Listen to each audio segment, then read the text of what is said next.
off air icon to turn yellow. Ding, yellow. It says live. You guys are still in here, stupid Google.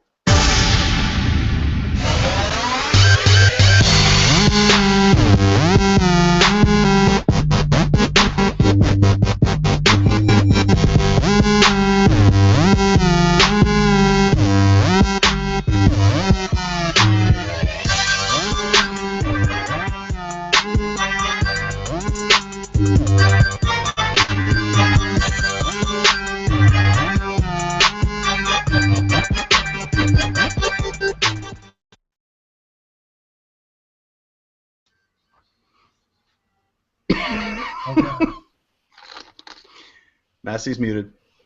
Yes, he is. It's a good way to start off the show. Yes, I was muted. Absolutely. I'm Mass Blast 09, the understudy 77, Fubaka, and the Angstful Vapor. What's happening? What up? What's up, everybody? Mass, do that again, but Late in and muted. Spanish. What? I said, say that again, but in Let machine me gun get- Spanish.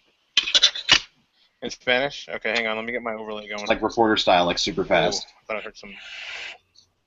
Okay. I'm making sure. Buenos días a todo el mundo hoy. Estamos en los Plumes and Hazards. Está Understudy 77, el Fubaka y el Angstful, el Vapor. Yo me llamo Mass Blast 09. Buenas noches. ¿Qué pasó? Wait a minute, you said noches. You didn't say nachos. So, at least on Oh, the that- outside, it looks like everybody's showing up today. So in other words, I should have started with Gustavo Almodovar. Gustavo Amanovar. Oh, I don't have chat open. Damn. Bam. Bam, Sean. Why didn't you get that chat open? Because I am... And yes, I am... Cody Magnuson said, "Holy crap! I hit the stretch button on my TV, and Angsty's nostrils were 2 feet wide each." The zooms of hazard.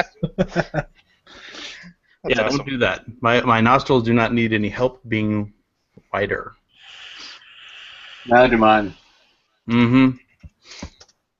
You ever break your nose, Foo? Thankfully, no. I have a stupid human trick. I've come very close to breaking my nose, and it is the worst pain ever. Like, so I got hit in the nose here, and it swelled up, Yeah, and I couldn't pick my nose for like 2 or 3 days.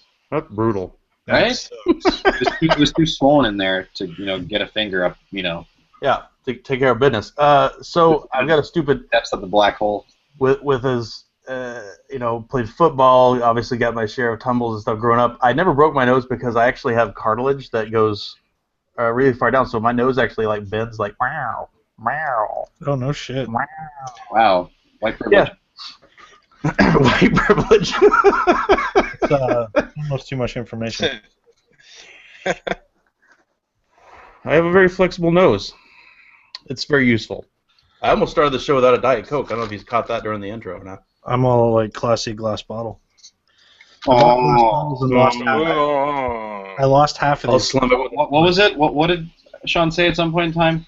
I hate glass bottles. Dash. Yep. Sincerely. Yeah, and you know why I hate glass bottles? Because I bought this 6-pack of glass Coke bottles because they were on sale and lost half of them to my driveway. What's wrong with that?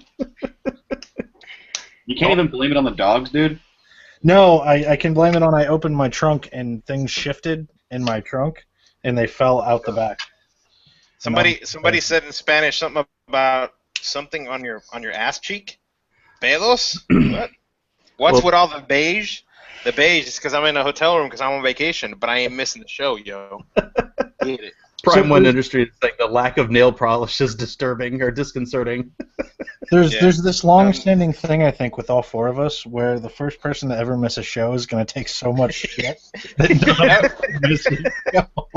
Ain't missing it. The No, beach is right there. be like dragging my like Nathan. stick ass in, like ah. None of us want to none of us want to take shit for 3 months. Yep. Well, Mazda even joined from on the road one week. I know. I know. I did. Dude, I've been on the road for like Yep. 2 or 3 shows. No, you I even was like joined from in his car. Oh, So right. I remember that episode. That sucked. Yeah, I mean, I've Yeah. joined from hotels and stuff all over, but I did it from Sean's house. That was the best. So, yeah, I've done a show at Sean's house. Angsty's done a show at Mast's house. Yep. yep. We like doing the shows. It's all good. Vape Noob said, "Hotel, no tech time." I don't know. I mean, I have a lamp here that it's a click lamp. Yo, is Basardo We can. Are we gonna throw back to Felipe Viscondo and review a lamp? Somebody was like, "Oh, you need to." They wanted me to do a DNA 200 Buscando review. I'm like, Right. okay. Oh, Masty, did you are you going to be able to vape in your room? Negatory. Negatory. We don't vape where we can't smoke. I see. That's not true. That's a very Royal Ascot. I'll take the monkey in the room for 400. So, what is everybody vaping on? Foo, what you vaping, man? Can I talk? Yeah. You're good? Yeah. Okay. So, Raspberry and the Cape One. Washington and the Goliath that needs to be rewicked and refilled. We're getting real. Getting real. Anna and the Vesuvius. There's no 200-watt demonstration tonight. Sorry to let everyone down. Womp womp. I need to futz around with some stuff because I found out because this build was hitting like shit, and because it wasn't actually firing at 200 watts, so I gotta, do stuff, do some things. And I literally just finished wicking this during the intro. I got myself a Velocity today. Yay! Look at that friendly little face. And I got some Dark Star in here. Nice. Try to cut those 6 holes down a little bit too. It'll increase the flavors quite a bit. It looked like they were open. They're like half open, 3/4. Oh, okay. Goddamn Foo, wax your arms. I don't think that's gonna happen. Yo, they just can't appreciate my hairiness. Mm-hmm. That's like trying to weed whack grass that's 5 foot tall. Yeah, that's. You know, at the end of the day, I don't have the chest hair that there's like some looks like some crabgrass sticking out of your shirt. Yeah, that's pretty brutal. That. Homie, don't play that. Food's Grundle is an impassable forest of anal foliage. Nice. I know. I'm not looking for an adult hair because I need an adult. That's not okay. Anal foliage. I like that. Anal foliage. Foliage implies that it falls off. Right. That's true. Well, that doesn't happen. It could be evergreen foliage. Just not deciduous. It's all greenery. Right. On the C Death Edition 0, I've got Ubertoot number 1, and it does not have raspberry in it. Tonight it has Lushington. On the Flask and UTA number 2, I have got Huck Hazards, which is delicious. DNA 200, Velocity on top, and in here I am vaping the C Death Wizard sleeved unicorn bottle. It's got Lushington in it, and I'm also vaping on a mech. What? And I've got the ALS on top, and it has also got Lushington in it because why not? You have no raspberry? Nope. I'm out. No. I think that's the first show ever. It's not episode number 78. First time ever. Do not have raspberry. Well, why not? Because it went bad. You'll have some tomorrow, right? I'm sure. I'm sure. Nice. I'm getting trolled right now because people in my house decided to vacuum right now. I don't know if it's coming through, but No, it's not. You're good. Man, the vacuum in that furnace going at the same time. Holy crap! Hey, for the record, the furnace hasn't been on. Freaking lights go. Yeah, that's true. Wait. Is that called a brownout? Well, there's 2 things that are called that. Yeah, brownout is called that. Sean, what are you vaping? I'll make up for you here, Brian. I have the Melody Box and Ubertoot number 1, with Raspberry. I have the Sea Death Edition Zero with a K-Fun Light with Raspberry. The DNA 200 Odin V2 and Lab Rat Liquid's Baked Blue and a Mech and Ubertoot number 2 with Hawk Hazards. A mech. Sean, why is that? Why is the can of soda all the way back there in the back? What can of soda? That's for when he wakes up in the morning. No, that's left over from Matt, probably. Yeah. Oh, I bet it is. Yeah, probably Matt or Nick. Sell it on eBay. It touched waxy lips.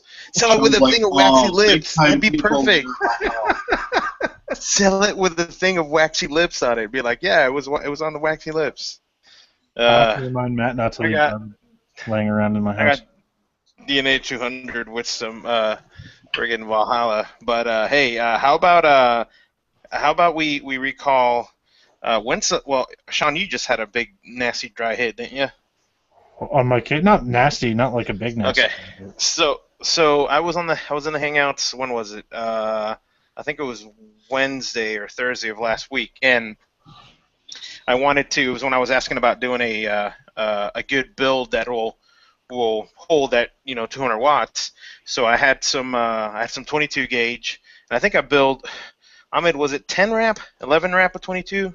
10 wrap around Yeah, it was 10 wrap around 3 millimeters, 22 gauge, and so I put it on there and I jacked it up to 200 watts, and man, it was power. Well, I think the problem is that even though it was soaked all over, that coil, I mean, I was able to see on the screen the amperage that I was pulling, and I think it was 23 to 24 amps, I think, somewhere around there, at 200 watts, and I think the ohmage came down to like 0.97, so it was like 0.297, so it was almost a 0.3, and I'm thinking, okay, this is great, so I'm hitting it for, I'm thinking a second, right, getting these huge plumes. Well, one of the things that you can do is you can tell it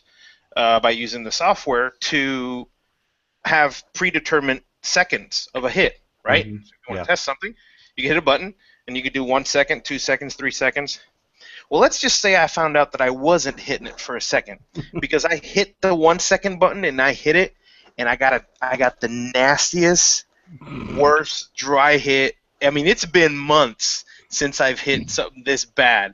And this was at 200 watts. I didn't know that I was hitting it for half a second. I wasn't hitting it for a second. And I think what happened was, that wick in the middle, even though it was 3 millimeter, the center of it was just dry, pretty instant. And, on the side it still had juice on it. But, man, I'm telling you, like, I remember the dry hits before. They just, at your throat level. This was like into my lung. Yeah, I could feel like that went into one lung. I'm like, holy like that shit! Dude, fire. Well, that's what I thought at first. I thought I had it caught on fire, but I tested it, because I'm like, holy shit! Did I just burn my friggin' lung? But you're like, Lord, it's a fire. Yeah, it was. I was worried that I had just had some internal lung firage. Oh, like that dude? Yeah, like that dude. Yeah. The pulled it out. Yeah. Look it up. No, and mine was just on the K-Fun Light, so it wasn't that bad. I'm actually using nickel in the DNA 200 right now, which is very uncommon for me. Yeah. Mm-hmm. But I haven't gotten a dry hit yet, thankfully. So after you showed that last week, by the way, Massey, I got I got hit by one of the dudes from Gen 2, and he said, "Hey, if you guys, if you want, I can give you some tips on how to wrap a coil that'll handle that kind of juice." When of course he would know because he every day is 2 to 250 watt. That's just what he vapes all day long. So Thomas, now mind you, this is the one that I was doing it on was on a it was not a 28 millimeter.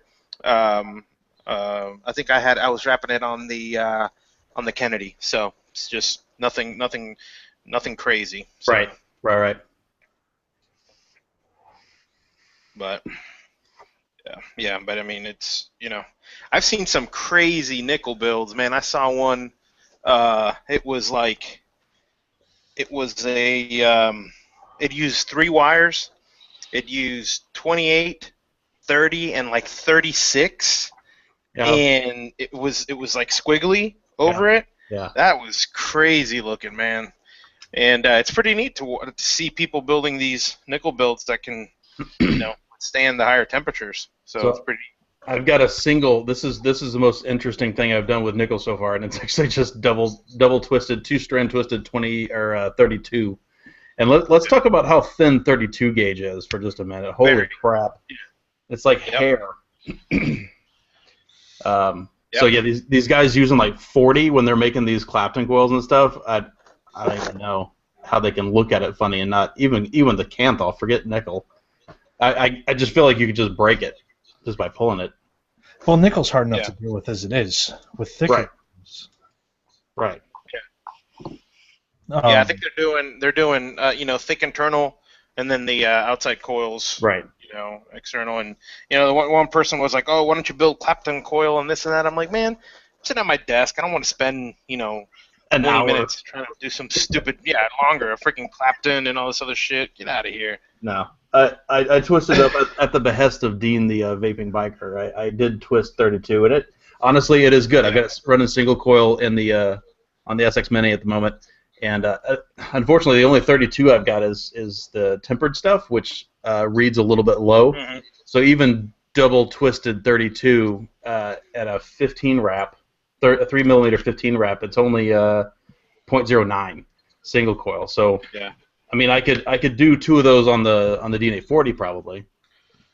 I'm at about 0.07 to 0.1 on dual coil 28 gauge nickel 13 wrap.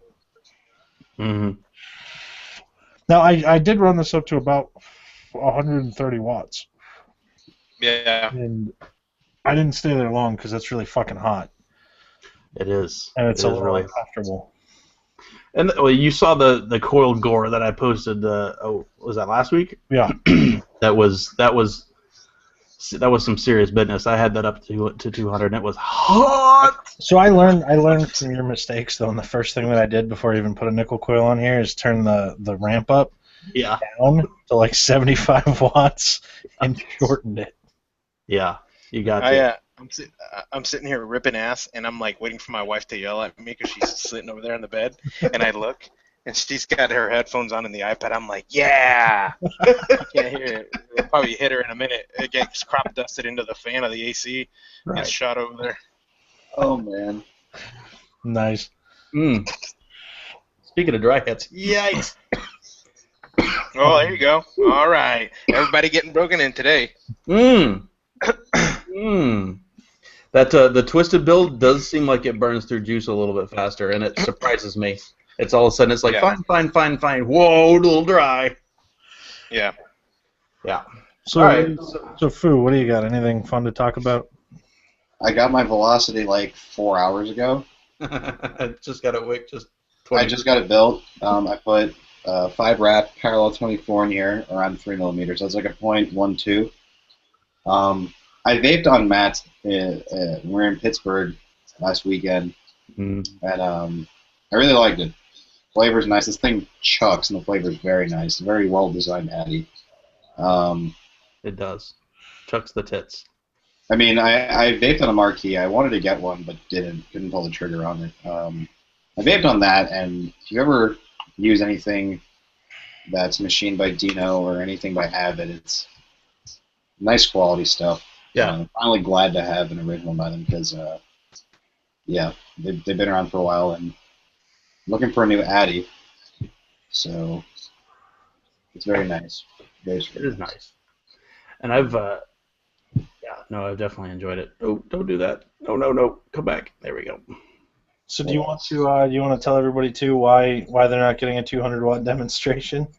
I already said that during one of my vaping. You just said they weren't. I didn't know you gave the specific reason. No, yeah, my thing isn't actually firing at 200 watts. I got to go do some stuff to it. I wanted to do it today before the show. I didn't get a chance to. So So for anybody who's not aware, when these came in, they're software limited to 75 watts on Canthal. Right. You actually have to plug them in and go in and change that limitation and update the chip to make it fire at 200 watts on Canthal. Currently, there is a 10-rat parallel 26 gauge coil in there, dual parallel. Ohms out. How did that do? Was that? How did those do, Ahmed? The ramp up was. parallels.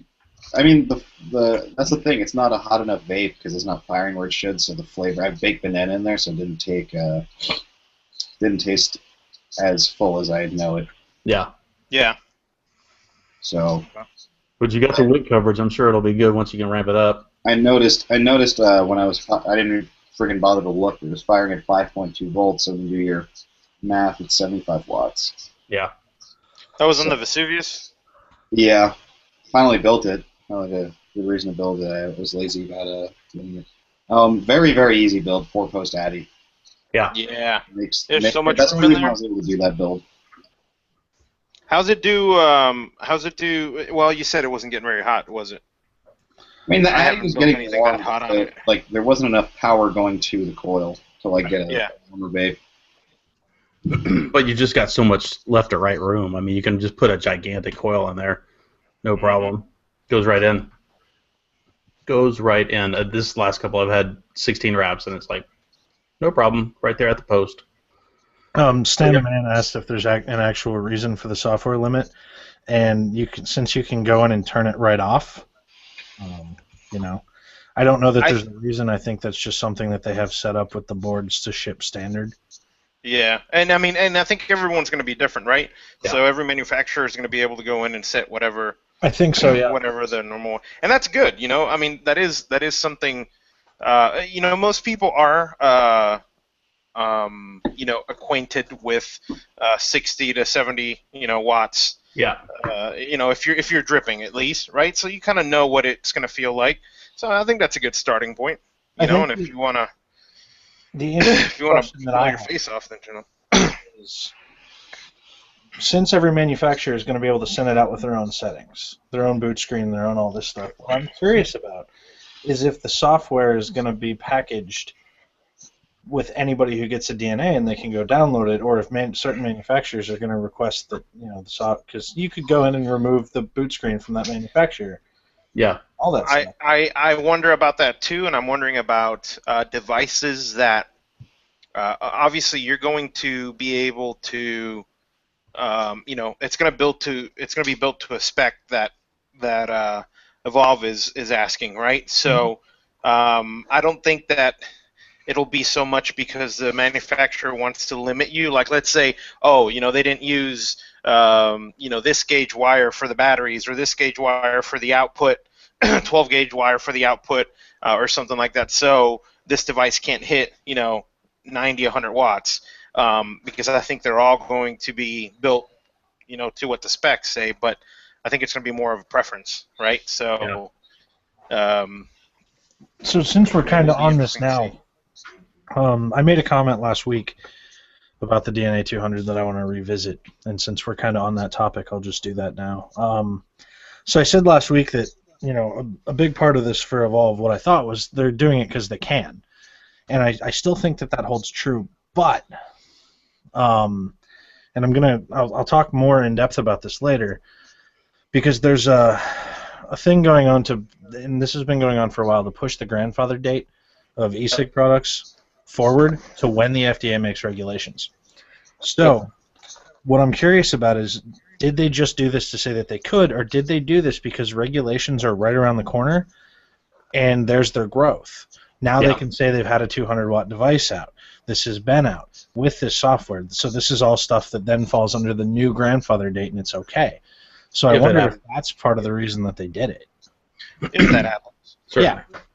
But I wonder if that's part of the reason, right? Sure. Yeah, it would be a good a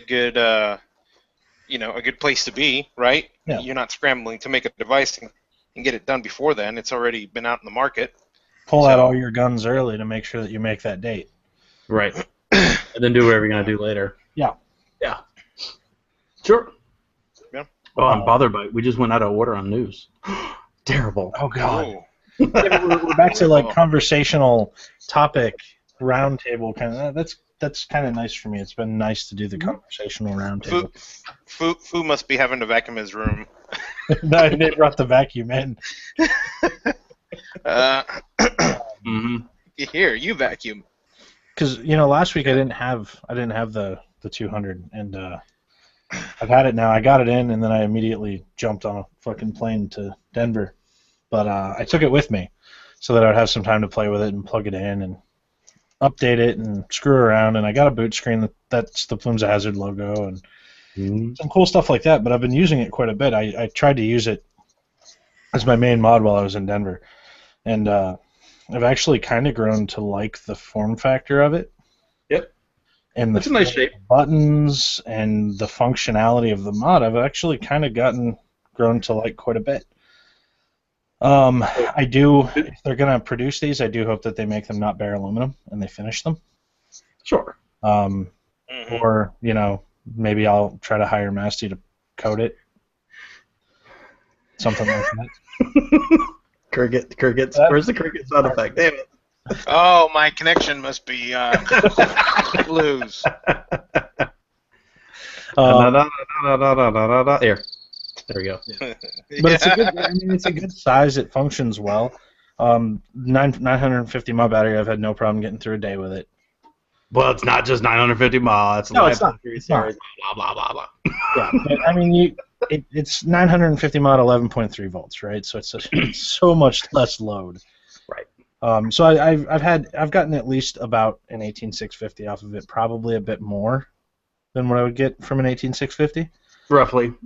Maybe an 18650 and a half. So that's about where I would expect it to be, around the 3000 mAh mark. But yeah, I've been pretty happy with it. So because you guys had yours last week, but you guys probably also have updates. It's a really good battery in there because man, I was hitting that thing at 200 watts for quite some time, and it didn't move very much. So, yeah. And it wasn't. Now I do notice, and I think Fu was talking about this.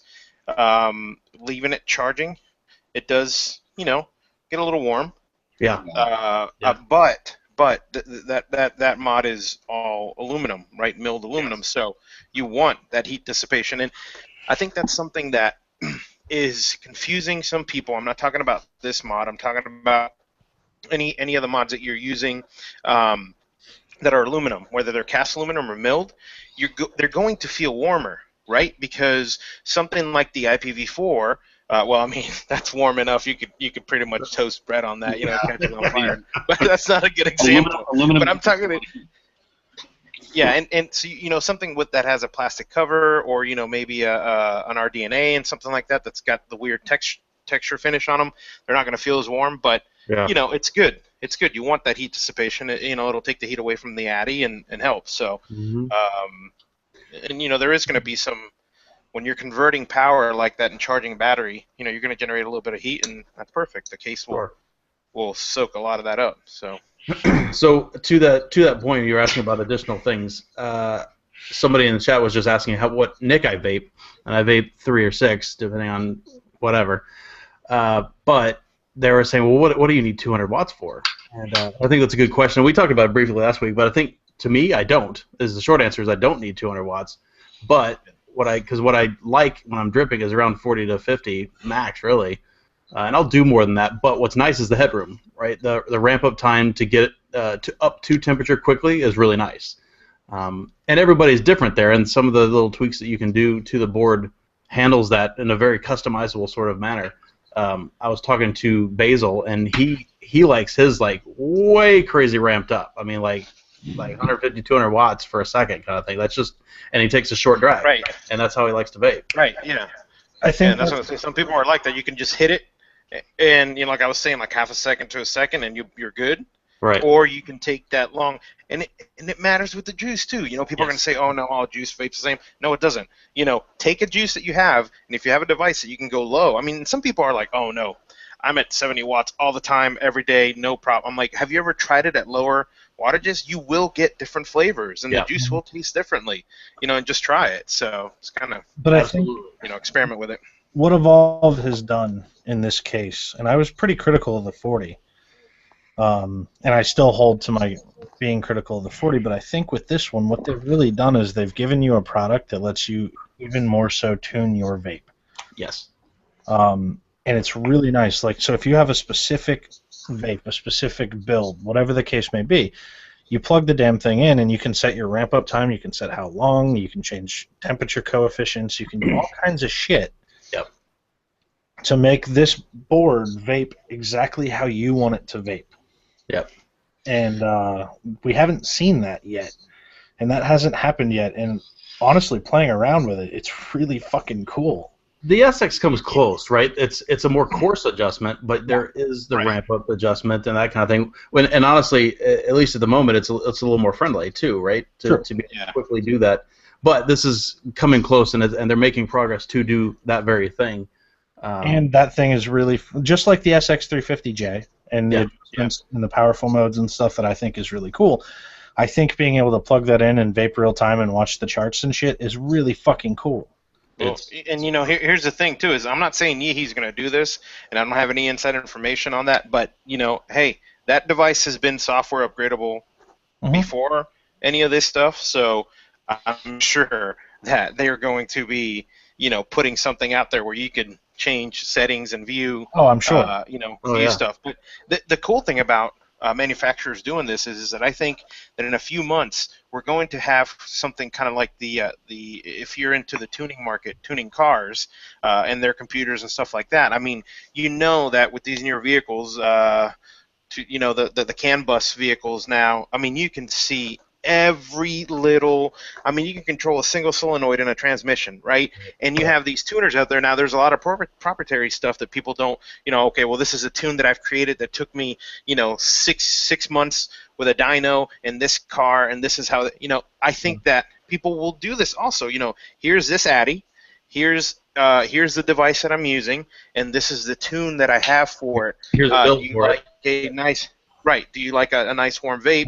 Do you like, you know, are you going to be running nickel? And I think that's going to open, whether it's an SX, whether it's a DNA device or whatever, it's going to open so a more novice user can say, man, this is really cool. I can just load the software, because that's the thing, too. People are saying, oh, software to change settings and mess with all this stuff. You don't have to. I used my device for 3 days without even using the software. I didn't even mess with it. Yep. You know, and that's the great thing. But if you feel like your buddy's telling you, oh, you know, you should try this with this nickel build that I have. I mean, think of the possibilities.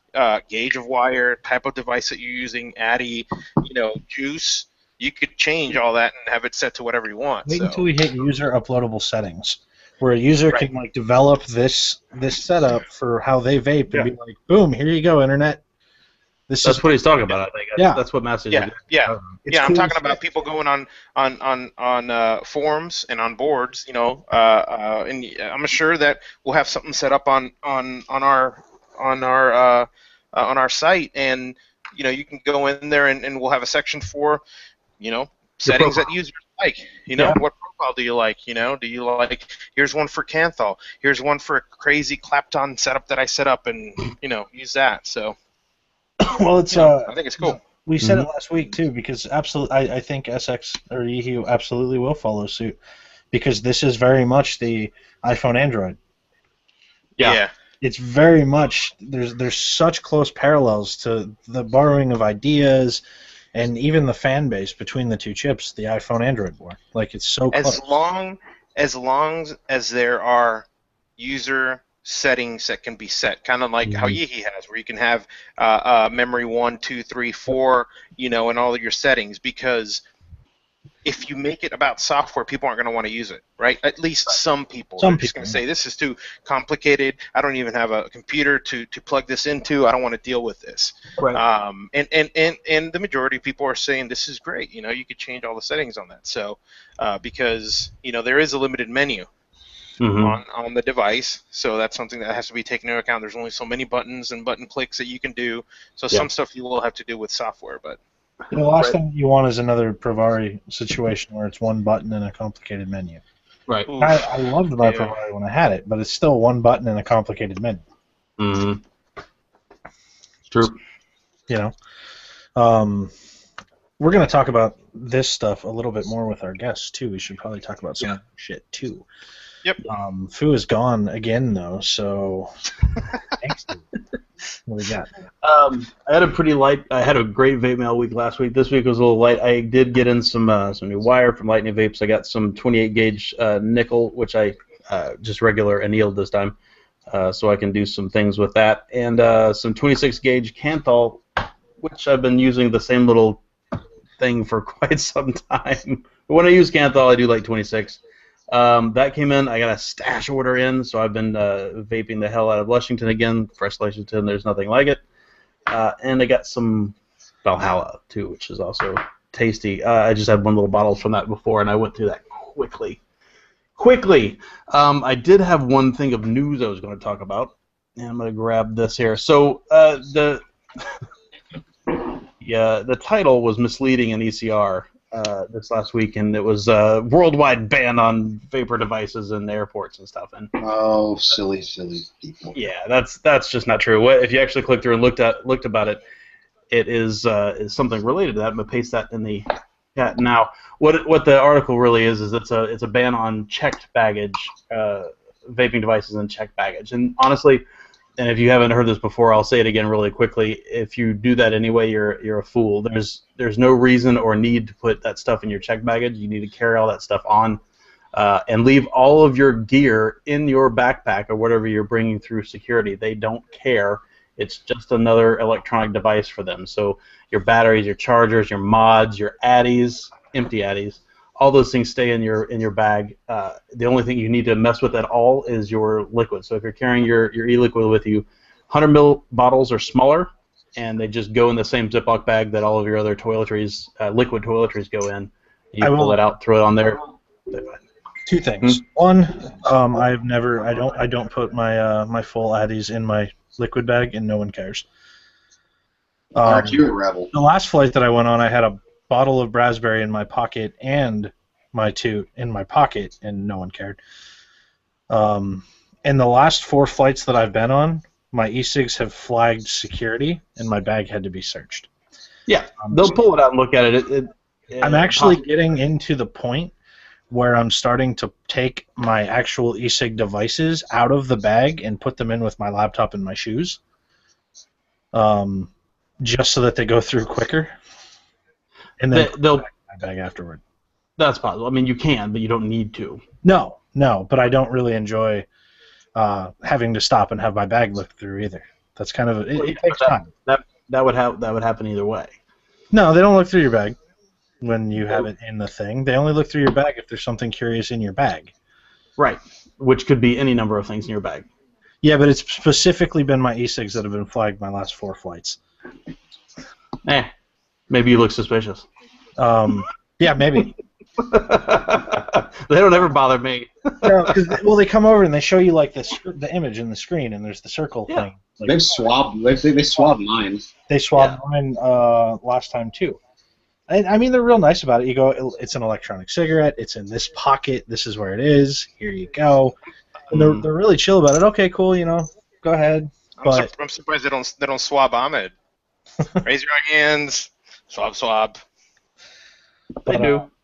Sometimes. Yeah. Honestly, with an e-cig, I would never want to put my e-cig in checked baggage. Somebody just said, Ruby just said that. Ruby said that like 30 seconds ago. There's a delay. Bill. Sean. Anyway, I wouldn't want to put my e-cigs under a plane anyway. First off, batteries, which you're not supposed to put batteries under the plane. But more importantly, I want to vape as soon as possible. And some airports have smoking lounges and shit. So I want to have quick access to my vape. Besides, if your bag gets lost, then what? You're out of fucking vape. The most important thing is if you were putting your stuff, your mods and whatever in your bags and you're checking them, that stuff goes missing all the time. There's stuff that happens all the time, and just because you have it zippered up, and even if you put a little lock on there, that doesn't matter. Zippers are really easy to open. 2 weeks ago, and if you want, you can go back and listen to it. There was a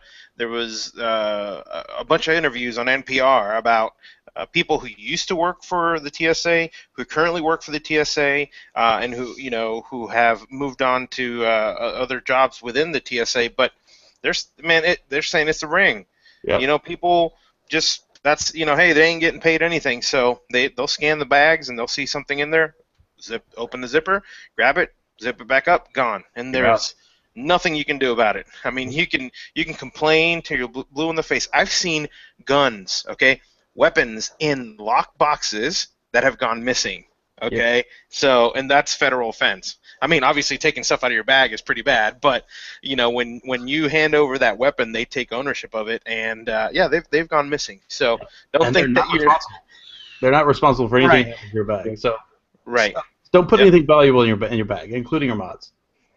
Yep. Valuable shit. Carry on anyway. Right. Well, and you had a nice run-in with one, Sean, right, where they decided that your mod needed to meet the floor. Yeah, I did. I had a wonderful error. That was in Chicago, and she took out the e-cig after it got flagged. She put it back in. She did not close the pocket, and she flipped the bag open, and down went the 0. Yeah. Thankfully, there was not a scratch on it because there's pretty much nothing that I could do. You can bitch and you can moan, and I'm pretty sure you can file a claim and try to get your money back, but largely there's nothing you can do if they break something. Nope. Right. That's why I also don't put mods in that pocket anymore, just in case. Mm-hmm. But yeah, so you're not losing your fucking ability to fly with mods. You just can't put them under the plane. So we've got these little things that we just got in, these little 350 Oros. My hands smell like pennies. So, Yeah, I got one too. I'm not the biggest copper. Well, we could probably say that a lot of at least a couple of these copper ones will be a giveaway on Discourse in the near future. At some point soon, yep. We'll have to come up with something clever to make them do for it. Yeah, I do want to say though, it's kind of a cool fucking mod. Like, I don't really care for mechs that much, but this is a clean mech. The action on the Switch is really nice. The Switch is really nice. The mech is clean as hell. It looks really good. I've kind of enjoyed using this, and I haven't used the mech in a long time. And honestly, with these little Tensei batteries, the little 14 amp batteries, they're 350s, but still 14 amp. I've got this. The Aeolus is wrapped at 0.29, and I mean it pops, man. I mean it dumps out of there for a little 350. It just goes and goes. Ooh, I need a redrip. Yeah, I could do without the copper because pennies, but the mod itself, I quite like. So somebody just asked if that's a ladybug on my hand.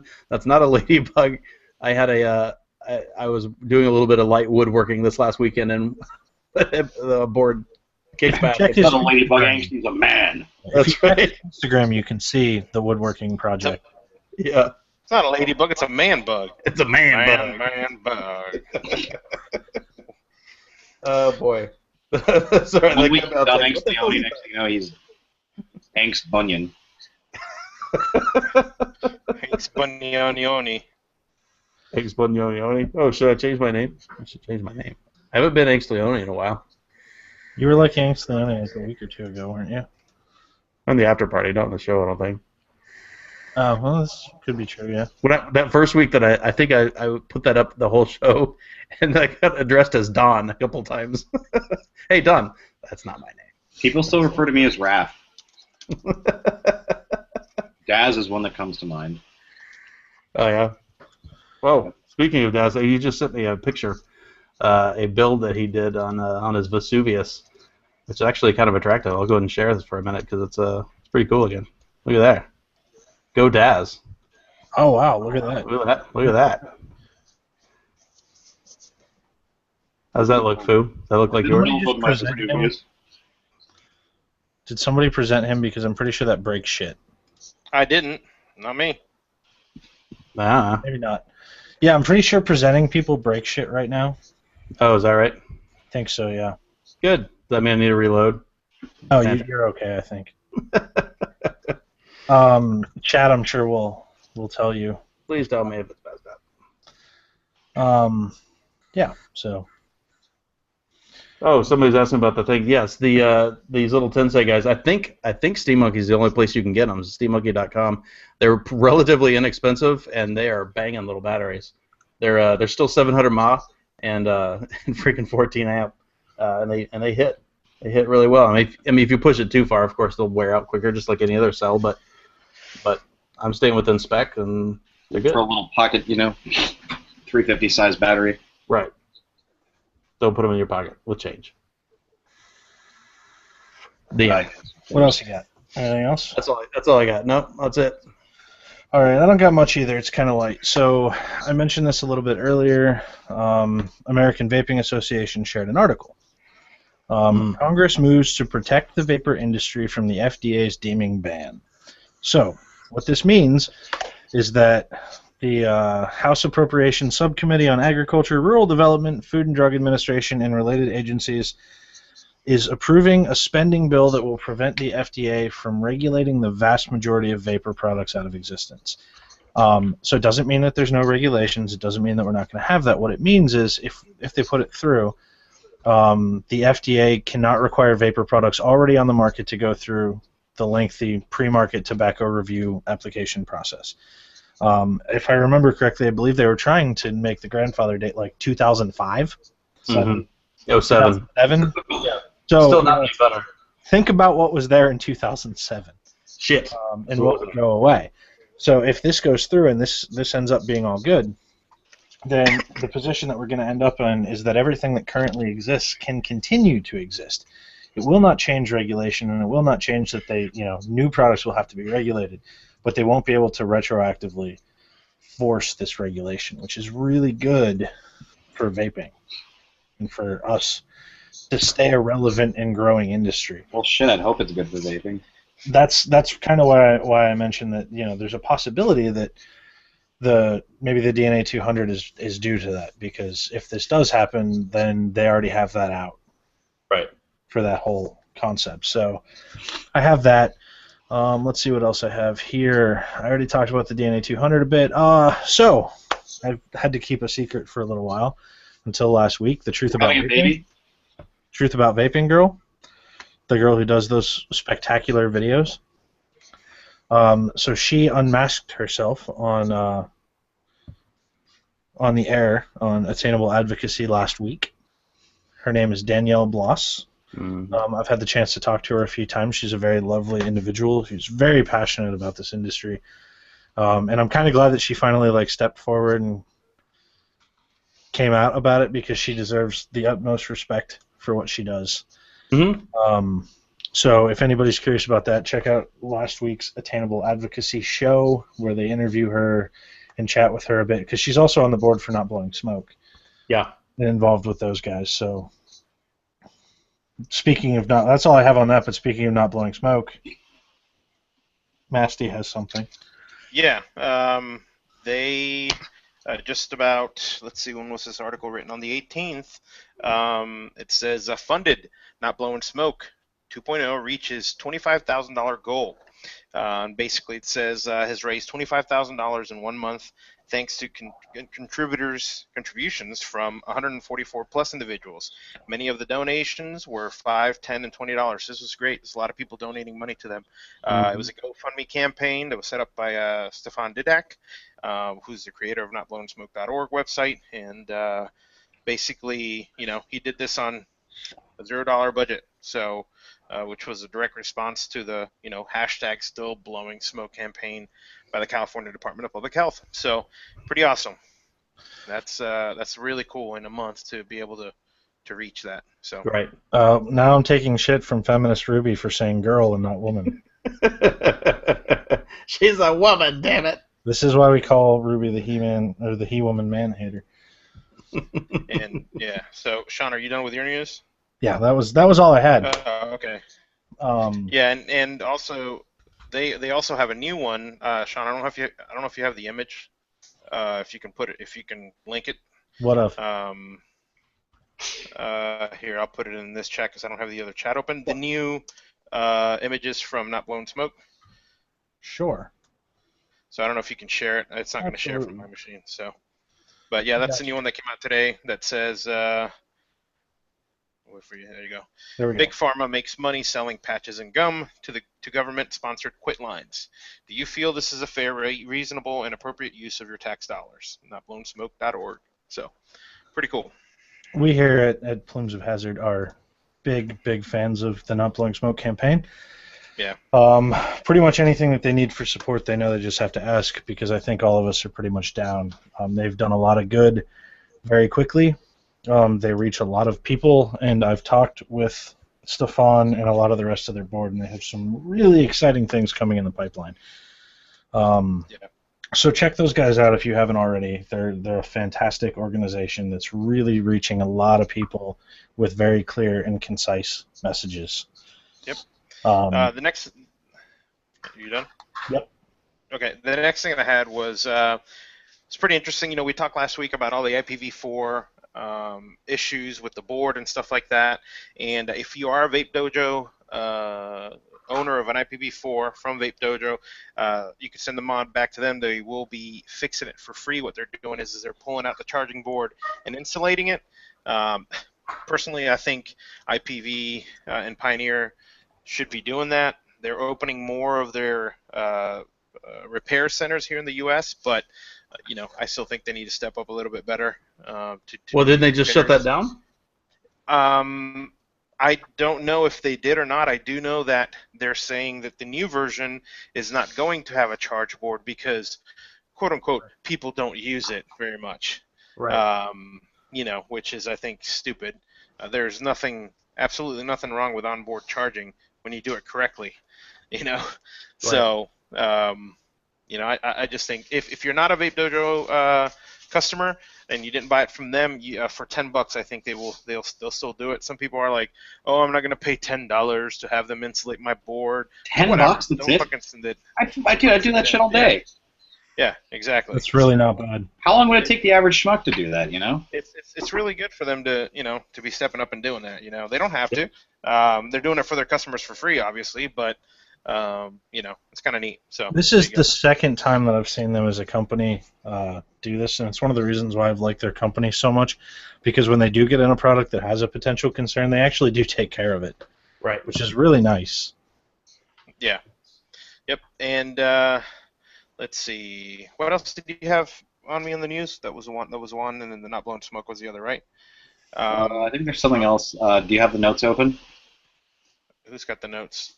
Well, while we're looking at that, the next thing that I want to do, and I don't know if this is going to work because, like I said, I'm on my laptop, but I believe, let's see, if we go to the video sources, oh boy, I don't know. I guess you saw it, Angsty. I did.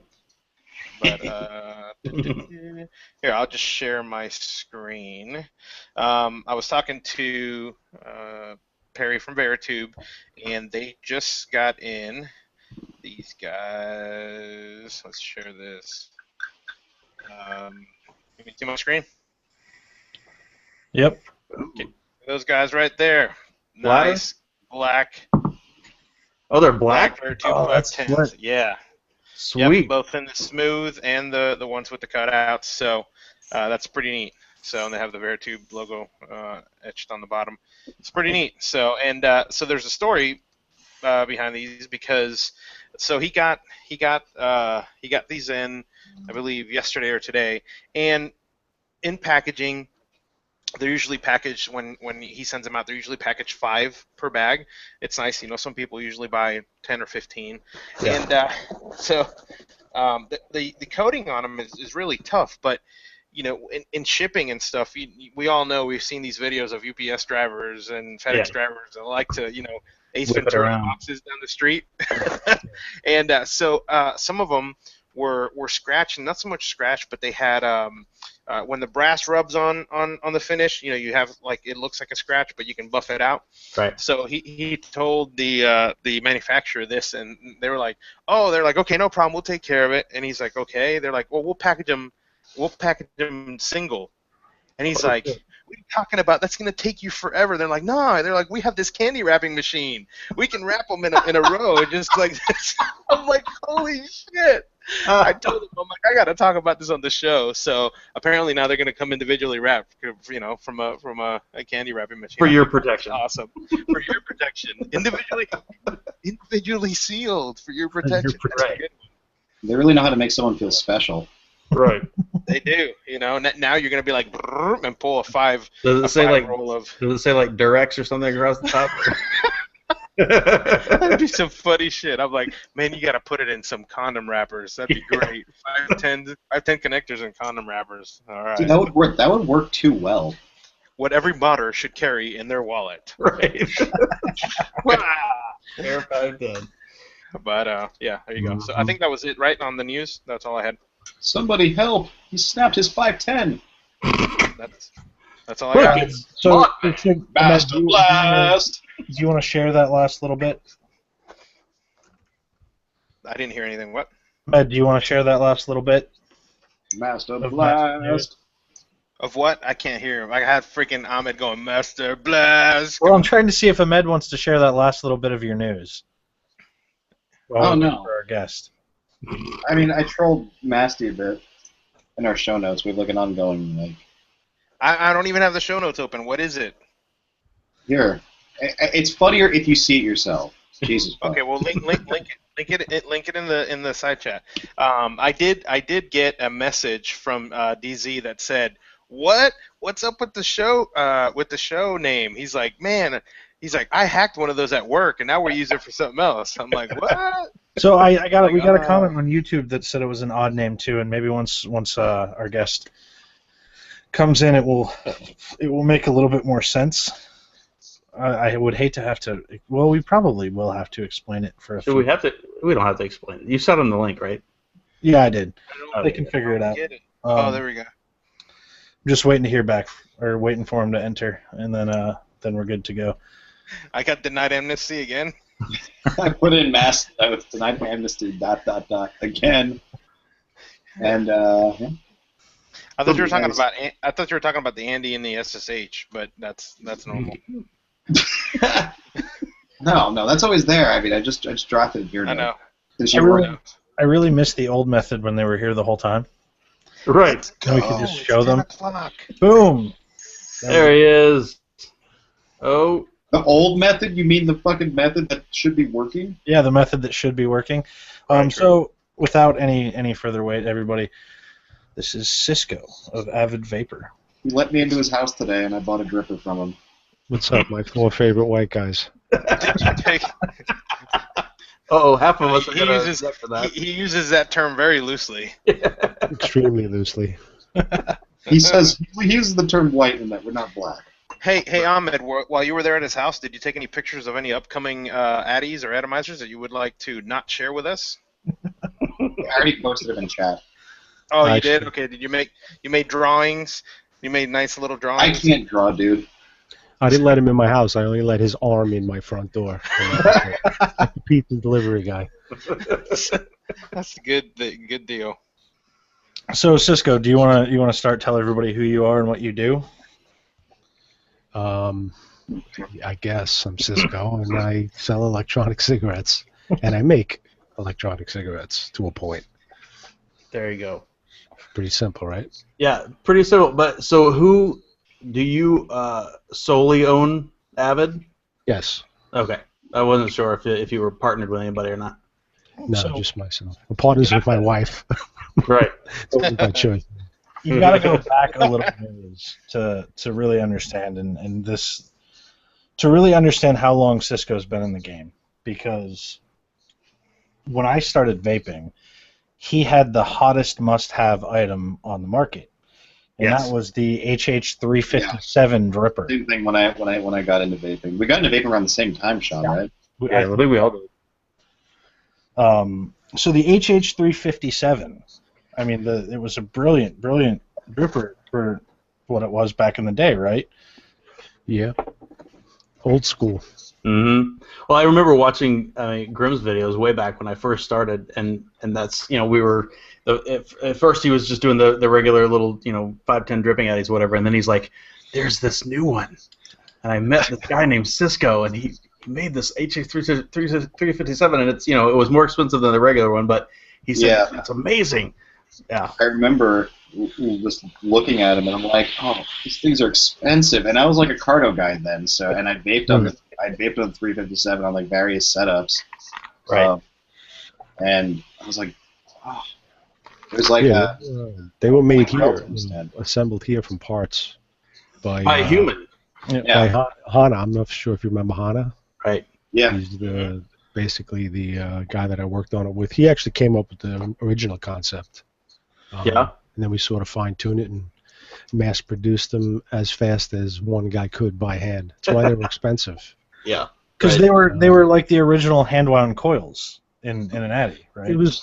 There was a lot of other things. The biggest thing was the way the air comes in, which the Chinese were never able to copy it because what Hana did, which the way that the air came in, it's nothing you could see.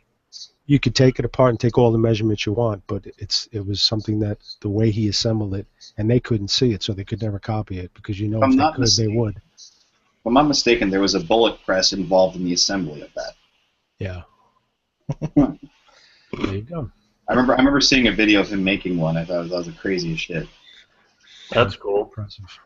So, I mean, if you want to talk old school too, Avid had one of the first 510 connectors for modders to use in boxes, and if you remember the original Dukes had those Avid connectors. I used a lot of those Avid connectors too, because they allowed you to have it raise off the box and actually have a nut on the bottom to be able to hold it in place.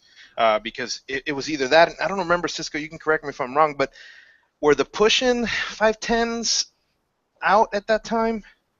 The brass, push-in ones? I don't remember. Yeah. Pressure Yeah. fit. Yeah, I don't remember if they were or not. I remember using the Avid ones it was a long time ago. So Yeah, it's a long time ago. it helped. It time. helped the modders. If you wanted to make your own mod, if you wanted to fix, that's something too that people forget is all the thread issues. Yep. I think we've gotten a lot better on that. Using stainless and stuff like that. But man, was there a lot of thread issues. People would just fuck them threads up so bad. So it was nice having. I remember at VaporCon 2 or 3. I don't even remember. I had some with me, and I changed some out because some people had just destroyed theirs. And just pull out the old ones, put the nice connector in, and on it goes. So yeah, the best thing to come out was all these spring-loaded connectors, and because the tolerance is just huge, especially on the Chinese stuff. Yeah, no more destroyed insulators. Yep. Well, still destroyed insulators, but not smashed. Right. Crushed. I still remember the first time, I handed, I think it was a guy had a Vamo or something, and, I see him over there, I'm like, what are you doing? He's like, it needs to be tight so it makes a good connection. I'm like, no, you're destroying the 510. So, I get it unscrewed, and sure enough, there's like, everything's just bent. Mushroom down, like. Yeah, just, and I'm like, okay, well, there you go. Yeah, You people guys- are still doing that. You were also Wrenching stuff down, taking it apart with a pair of pliers. You guys were one of the first ones in memory to do bigger airflow screws for the K-phone and stuff like that. So we go from all this stuff that Cisco and with Avid did that kind of was like the top of that game years ago, and we go into the Marquee and the Velocity now being the newest drippers out, and I've tried both of them, and they're both fantastic drippers, and they're both different than anything else that's on the market. And what I'm the first question that I have, the one that I'm really curious about is, it's been 3, 4, 5 years. How do you stay? Because you see so many people make one good product and then go out. How do you stay relevant and up to date and updated, where so few people have prior? Just kind of watching what people are doing and watching what people like and what they want. I sort of fought the whole RDA game for a while because we were still doing good, still selling atomizers, and I think that initially guys using rebuildables were very vocal. So it appeared that there was a lot of people using it, but there really wasn't. And then all of a sudden, out of nowhere, it exploded. Yeah. And I sort of, if I didn't go in that direction, the stuff that I was selling out would not sell anymore. So I sort of had no choice. Well, bridging the gap between those two, and this may be something you might not want to talk about, but I know that you were working at some point on a tank that took an HH357, right? M tank. Yeah, we Did put that that ever out. come out? Yeah, it did. I also had one of your hand-woven, I guess, almost 357 spec Nautilus coils, and those were Yeah, fantastic. Those we still make, yeah. Yeah, that was another thing. HANA was trying to, inject more products instead of just the one because people are, their usage is changing. Right. With all these, pre-wound coils and sub-tanks, a lot of people are moving away from even RDAs. So you got to kind of go with what's happening. What am I going to do? Right. If I make the same product, like I know I've been around for almost over 6 years, and I know a lot of guys back in the beginning who were pretty innovative and putting out pretty cool products, but they continued to put that same product out for 4 or 5 years, and where are they now? You don't even know who they are anymore. This velocity is pretty fucking unique. I'll say that. Yeah, and I mean, the Marquee before that, I mean, they're two of the more interesting drippers that I've seen. The Marquee was actually not my brainchild. It was John Armstrong, Lava Tanks. Remember John Lava Tank guy making those Carter tanks? Yeah. It was sort of his airflow concept that he was working on with Dino Ferrari, who lives in the Bronx, good friend of mine. So John works in a machine shop, and he actually hurt himself, broke his leg, and he wasn't at work. He had a freaking halo around his leg, busted it real bad, so he couldn't go to work anymore, and the whole project was at a standstill. So Dino hooked up with me and asked me if I wanted to get involved, to get it machined. And between Dino and I, we sort of revamped the entire thing. Yeah. Just changed it from this very simple prototype to what it came to be put on the market. It was pretty awesome. Well, one of the things that I don't know, I've always found it more easy, and it's probably just from practice of building horizontal coils. And one of the things I thought was really cool about it is the pins that it comes with, right, to help you wind your coil tools. Yeah, that's really cool. Most addies don't help you, right? You do what you're gonna do, and that's what it's gonna be. This one's like, no, you do it like this. Here's how you do it. This is where you put it. This is how far you put it. Think of how much less shit you have to carry. Yep. Yeah, I mean, it's pretty, it was an innovative design, and it had a lot of cool features, too. And I was sort of, when I got involved in it, I got real excited. Sure. Because I could have easily drawn up a 3-post Addy and sold it, but I didn't want to sell one of 100. Yep. It didn't make any sense. Right. Then when the Velocity came along, that was sort of a lot of ideas I had already on paper. And with the help of Dino, we sort of put them all into one product. It's got some pretty unique features going on also. Yeah. So, Blitzy took me back and reminded me of the amp tank as well. I wanted one of those so bad. They've done one. They were quite nice. Yeah, I just didn't have the dough to drop on an amp tank. Yeah, we took too long to get that to the market. We should have been to the market 6-8 months earlier because it came right sort of at a point where the changeover was happening. Mm-hmm. I mean, we did well with them, but not as well as we wanted to. So, and then with any new innovation, people had a hard time with it. Yeah. They didn't want to change the way they vape. You have bottom feeder kits too for a lot of them, right? Like the Velocity, I know you have a bottom feed kit, and it's only $10. That's pretty good compared to some of the other kits that I've seen out there. Yeah, well, the pin is specifically designed just to replace the non-bottom feeding pin that's in there. And I sort of, we could sort of see that's where the market's going. Bottom feeders are coming back in. Yeah. So, if you're going to make an atomizer now, it's worth, you really need to make it bottom feeding as an option. You really should. Right. Yeah, I think that's nice, being able to switch the pin versus, I mean, I know a lot of them, like, for example, the one that I made for my, for the, not the Bambino. The Magma. The Magma. Well, yeah, for the Magma, I had to make the one, and then there was the other one for the Derringer. And a lot of those, like the Derringer one, that's press fit, and it's nice when manufacturers come out with something for $10.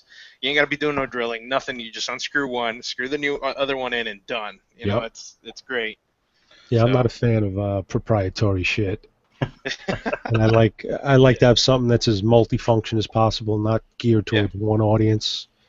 Yeah. You know, Well, that's- Marquee was a flavor atomizer, and that sort of leaned towards flavor people. The Velocity is the other end of the spectrum. Although But you it's can not. get some nice flavor out of it. The flavor's pretty fucking good. Surprising. Yeah.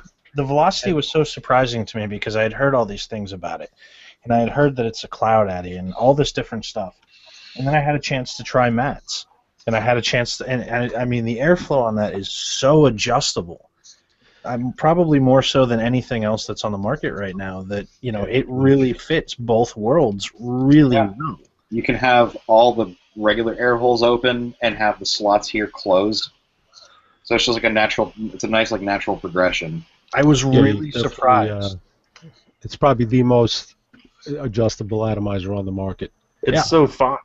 I mean, it's just because I know that's something that's bothered Sean with a couple of different atomizers where, where he wants the airflow is like right between two of the holes. Yeah. Right. Well, one little teeny turn opens the whole thing up Yep. completely. Exactly. Yeah. No. Absolutely. And that's something that's been pretty impressive for me. I was And air direction too, right? Because you have the air, coming in right in front of those coils, whether you have it almost all the way closed or all the way open, right? Where a lot of atomizers will use an area on the addy where you have to line up the holes to cover them or something like that, and so that makes a big difference too. Yeah, the key to this air design was making it a horizontal slot where a lot of these atomizers, when you adjust the airflow, you're actually closing off the slot and opening the slot. Mhm. And we really tried hard to make it so that you didn't close off the slot, you just made it wider. So it's always a slot, even when it's tuned all the way down, and that's what helps with flavor, is you're always getting that width of air across your coil. And the thing that's funny to me, because it's not a small addy, right? It's not like, the Bambinos and the Derringers and that kind of thing, but it's really not big either. Like, the chamber's pretty small. It's kind of the middle of the road. Yeah. It takes a lot of room for the adjustability of the cap. Yeah. And the fact that the drip tip threads on, which I know a lot of people have a problem with. If you look, it's a face, right? The cap. But if you look at the wide style drip top, it's a robot Mr. T.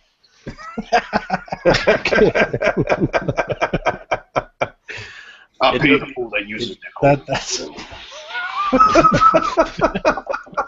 Hey. I let that fucking guy in my house today. There's something wrong with me. Hey, you laugh. Shut the fuck up. So somebody in chat said something, and I want to cover this because we've talked about this before, but I don't think in this context probably in actual real manufacturing context. Somebody said I really like everything about the Velocity except the price. Right. So I kind of want to talk a little bit about what goes into that. I tell you what, I like everything about the Velocity except the price that I have to charge for it. And I'm not kidding. That's not even a joke. I'm dead serious. There's so many factors that determine how much I need to sell a product for. And the clones actually affect how much I'm going to sell something for, believe it or not. Right. Because normally, you create a product and you have, you have a market share of a certain period of time, 6, 8 months, 9 months, a year. The Velocity was cloned in 2 weeks. And it was in the hands of Vapors in the U.S., the clone, within just under 4 weeks. Before we had even sold our first run. I mean, they were machined here, and they're actually hand-finished and hand-assembled here, and we could only do it so fast. We were into about 1,000 pieces out of a 1,500-piece run, and the clones were already in people's hands. And the price gap between the clones and authentics or USA-made products, there's no way for us to close that gap. So, we sell an atomizer for $115. The clone comes out for $20, and Dino and I are instantly thieves ripping off the community.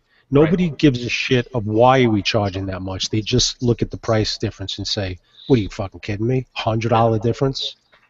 But I've tried to explain to people why it is what it is, but most people just don't give a shit. Well, here's your segment. I want you to explain why it is the way it is. Because the first reason is the cost factor. First of all, we have to spend hours together on design work. I do all the CAD work. I probably spend 150, 200 hours in CAD to get the drawings to a point where I can send them off to be prototyped. So you got the R&D, the design, the innovation, all the hours that we spend. Then we have to prototype it, make a few beta units and put them out there. We have to prove the concept. Yeah. After all that's said and done and we go into production, we have to prove the market. Well, So before we get to market, I do want to mention that prototyping, for anybody who's not familiar, because you're only making a few, is usually very expensive. thousands of dollars. Yeah, For, and these are American costs, not Chinese costs. I mean, I think our prototyping fee on the Velocity was $6,500 with a minimum of 5 functioning complete units, up to 10, depending on, you know. So you have all this investment, financial investment.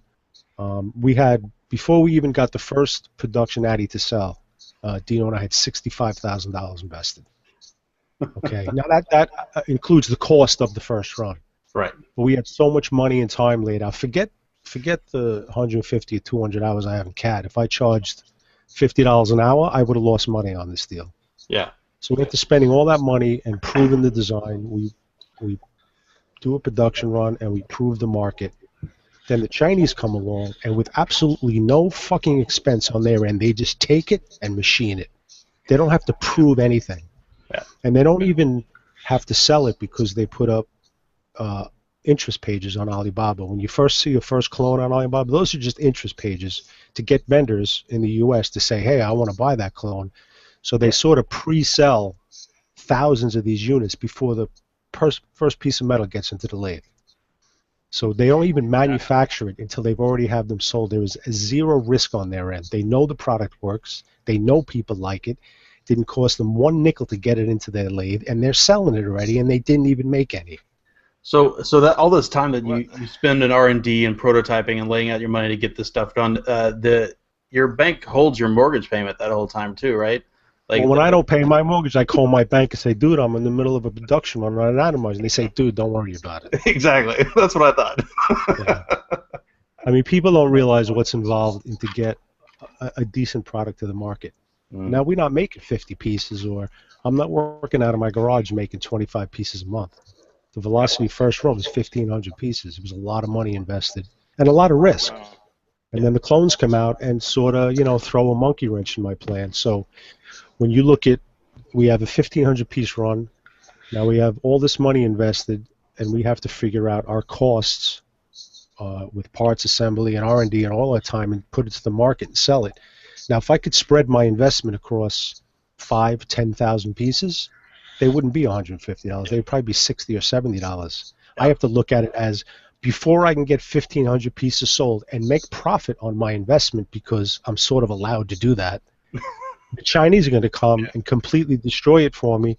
So my price that I sell a product for retail is strictly, a lot of that percentage is based on the fact that those clones are going to eat into my ability to sell an authentic. Right.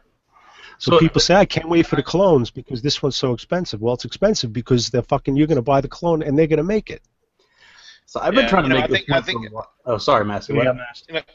No, I was going to say that, I go back a few years, probably 3.5 years ago, and I think that, the first expensive, and I mean expensive for me, atomizer was the Helios by VHO.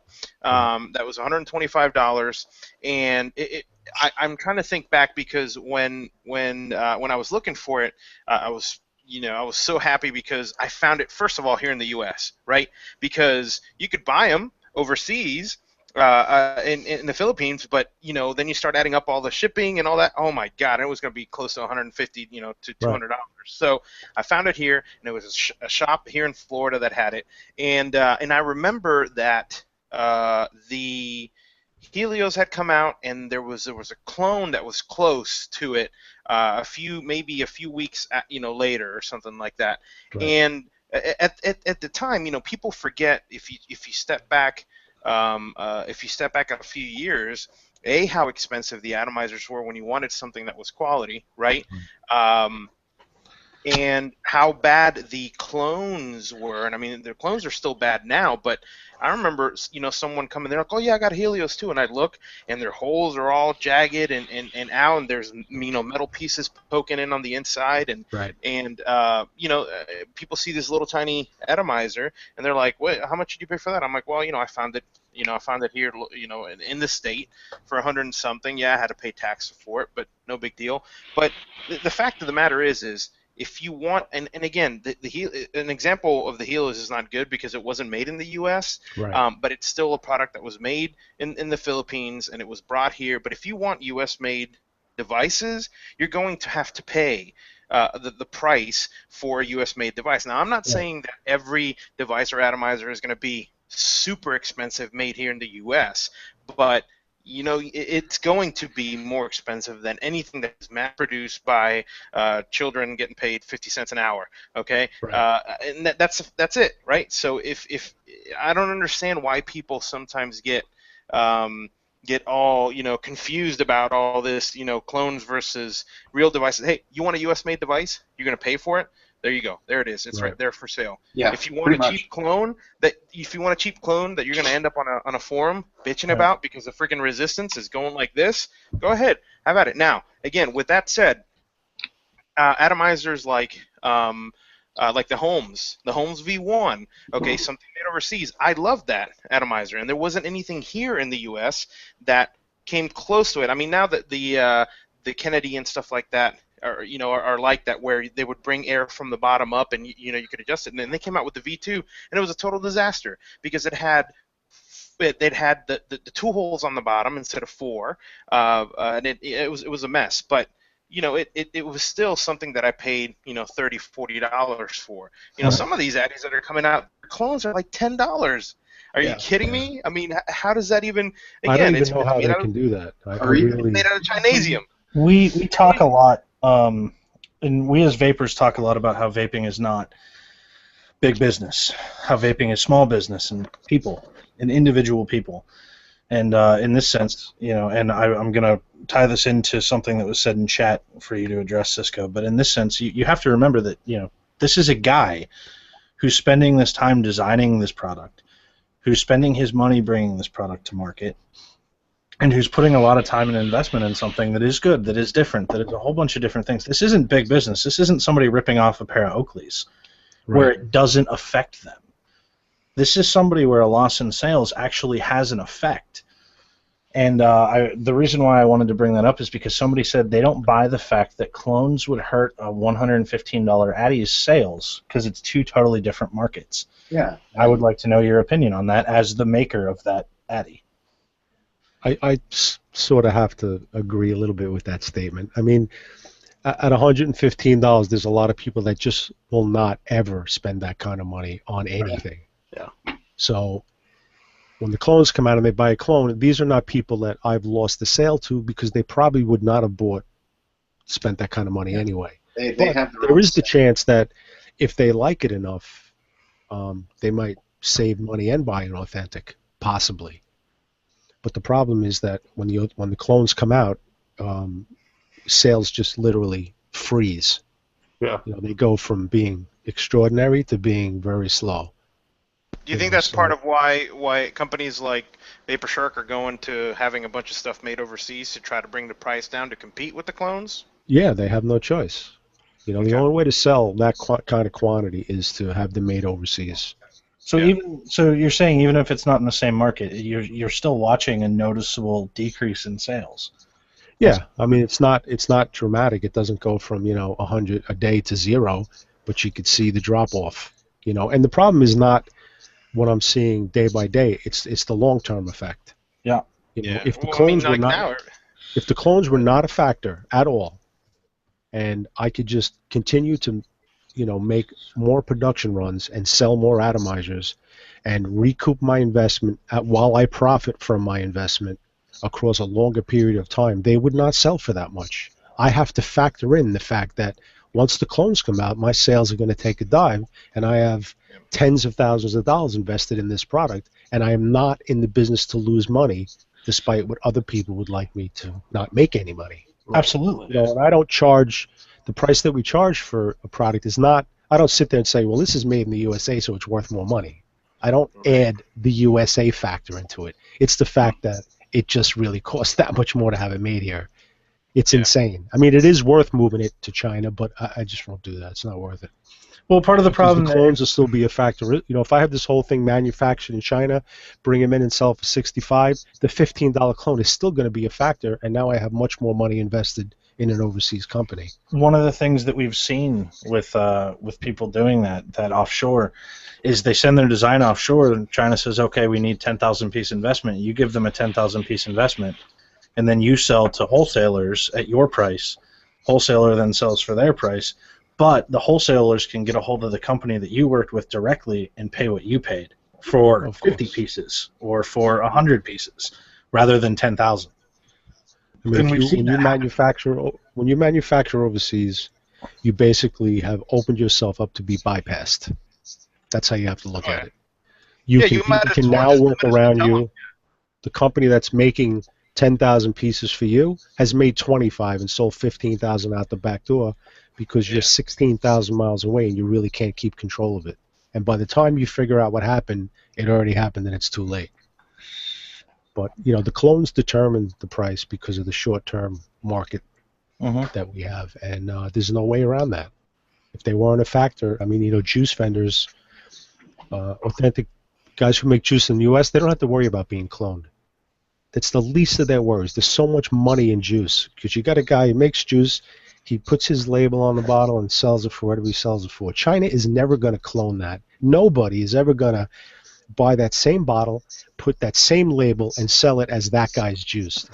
Clones and copying when it comes to e-liquids is non-existent.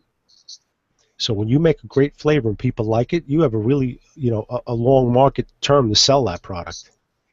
You know, when you're making hardware, it's a completely different story. Well, and there's nowhere near as much money in hardware because there's not even close. Right. Not even close. Yeah. Right. I can make more money selling a bottle of juice than I can selling an atomizer. Yep. One of the thing too is how fast the market changes with hardware and atomizers and everything else. I mean, juice too, but man, there's juice that was selling 3 years ago that you could still buy that still sells great. That's the same flavor, right? Right. But I mean, you know, you ask someone, I'm telling you, you ask someone, how long have you had this atomizer, or how many atomizers do you have, or how many, and they've probably been through 5-10 of them within a course of, you know, 2 years, a year. I mean, so now you're making something, and people say, oh, this is the greatest hotness. For how long? I mean, before it was like probably 6 months, and then it was like 3 months, and now it's like a week. Yeah. You know, seriously. I mean, and a new atomizer comes out, people are like, "This is great. These are the awesome features for it." And if you try to go against the grain, it's like people just shit on you. Where you say, "Wait a minute, this thing did the same thing. What was wrong with this?" Oh no, this has got this advanced, you know, metal, and it uses these new chambers and everything. And you're like, advanced okay, metal. Whatever. Yeah, I'm serious. I've heard it all. But here's the thing. It's really easy to take any atomizer that's hot and it has some unique features. You know, when it gets released, people dive all over it. It's really easy for anybody to take that atomizer and make it better. Because they're already looking at this awesome product that's got a lot of features. It's really hard to sit in your desk with a blank piece of paper and a fucking pencil and start from scratch. Yeah. Because that's what I feel the Marquis and the Velocity both have features that no one's ever done before. But now those will be incorporated to stuff that's going to come out in the future. And there might be guys that'll make an atomizer with features from the Velocity, and they'll make it better. They'll make it smaller for the people who like smaller, or they'll improve on it. But that would have not been possible if the Velocity wasn't there. Well, I ask anybody to take a blank piece of paper and a pencil and show me something pretty awesome, and it's fucking impossible. You know. But to improve is easy. Well, especially to take something that hasn't been tested. Make that investment to test. Because, you know, building a 3-post stripper is easy because you know how a 3-post stripper works. So you can change a few design pieces and you're pretty sure it's going to work. So you're not pretty sure. It's a risk. Yeah. You know? But moving forward, at least, Sean was saying earlier that, you know, vaping is small business and little wrenches, you know, thrown in your gears, you know, it wouldn't harm other companies, right? But it'll affect smaller ones. So I guess when vaping becomes a more structured industry, because that's going to happen. It's still new shit coming out all the time. Right. You feel like vaping in some form is going to follow like a planned obsolescence schedule, like every other industry, whether it's phones, TVs, stereos, like stuff like that with hardware. Are there going to be like times the year where stuff gets released, or is it still going to be, you know? I mean, I think, e-cigs is big business, but I'm not big business. I'm a small manufacturer, and if I don't figure out how to become a big manufacturer, like go the way of overseas and hooking up with a large manufacturer, I will disappear.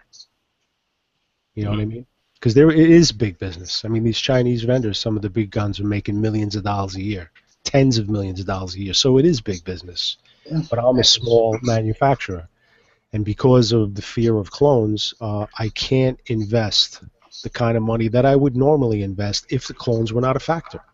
Yeah. I would invest $250,000 in an e-liquid company with some great flavors because I would have to worry about it. Nobody's going to clone me. China's not going to sell someone a clone. It's just not going to happen. There's no fear of that in that part of the industry. So there's a ton of money, and that's why there's a new juice company every 30 seconds. Well, because of all the money that can be made. Manufacturing hardware, it really is not worth it in the long run. It's satisfying, and I make money. There's no doubt about that. I profit when I sell a product.